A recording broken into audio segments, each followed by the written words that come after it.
అందరికీ నమస్కారం. నేను మీ చిలకమర్తి ప్రభాకర్ చక్రవర్తి శర్మ. ధనుర్మాసం చాలా ప్రత్యేకమైన, విశేషమైనటువంటి మాసం.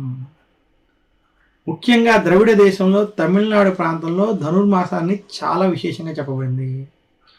జ్యోతిష్ శాస్త్ర ప్రకారం మనకి 2 రకాలైనటువంటి సిద్ధాంతాలు ఉన్నాయి. సూర్యమానం, చంద్రమానం. చాంద్రమానం ప్రకారం మనకి మార్గశిర మాసంలోనే ధనుర్మాసం వస్తుంది. మార్గశిర మాసంలో ప్రారంభమై పుష్యమాసంలో ధనుర్మాసం పూర్తవుతుంది. అయితే సూర్యమానం ప్రకారం చూసుకున్నట్టే సూర్యుడు ఒక రాశిలో 28 రోజుల నుంచి 30 రోజులు ఉండేటువంటి సమయం. అలా సూర్యుడు ఒక రాశి నుండి మరొక రాశికి ప్రతి మాసం మారడం జరుగుతుంది. విశేషంగా ఏప్రిల్ 14లో మేషరాశిలో ఉండేటువంటి సూర్యుడు మనకి ధనుర్మాసంలో, అందులోనూ డిసెంబర్ జనవరి సమయంలో సూర్యుడు ఏదైతే ధనురాశిలోకి ప్రవేశిస్తాడో ఈ మాసాన్ని ధనుర్మాసంగా చెప్పబడింది.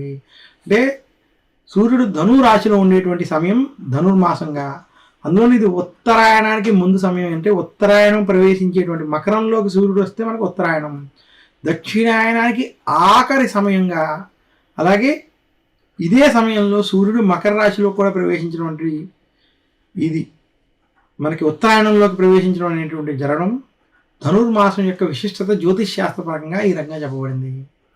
ఇక ధనుర్మాసం యొక్క విశేషం మనకి గోదాదేవి కళ్యాణం వంటి మనం చేస్తాం. అసలు గోదాదేవి మనకి ఆమె యొక్క జీవిత చరిత్రని చూసుకున్నట్లయితే పూర్వం ఒక విష్ణు భక్తుడికి ఆయనకి సంతానం లేకపోవడం వలన గోదాదేవి ఆయన ఇంటిలో తులసి మొక్క వద్ద చంటి పిల్లగా లభించినట్టుగా మనకి పురాణాలు తెలియజేస్తాయి. అలా లభించినటువంటి గోదాదేవిని లక్ష్మీదేవి స్వరూపంగా భావించి, ఇది లక్ష్మీ కటాక్షంగా అమ్మవారిగా భావించి పెంచుకోవడం, ఆమె పెరుగుతూ పెరుగుతూ శ్రీ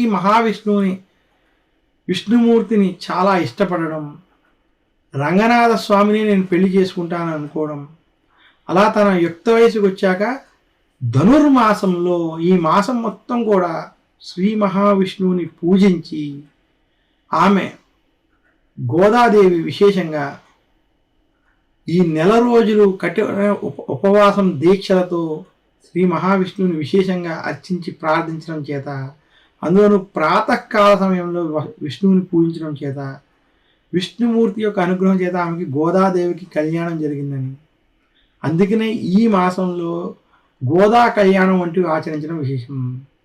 ఇంకా గోదాదేవికి సంబంధించినటువంటి అనేక విషయాలని ఈ మాసంలోనే ప్రతిరోజు తిరుప్పావై వంటివి చేయడం, తిరుప్పావైకి సంబంధించినటువంటి కథలు, తిరుప్పావై ఆవిడ శ్రీ మహావిష్ణువు కోసం రాసినటువంటి తిరుప్పావైని చదువుకోవడం వంటివి చేయడం చేత విష్ణుమూర్తి యొక్క అనుగ్రహం కలుగుతుందని శాస్త్రాలు తెలియజేశాయి.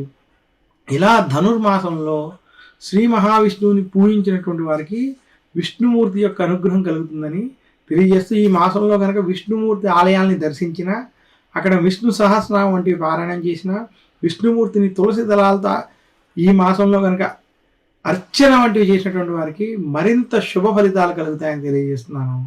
నమస్కారం. మీ చిలకమర్తి ప్రభాకర్ చక్రవర్తి శర్మ.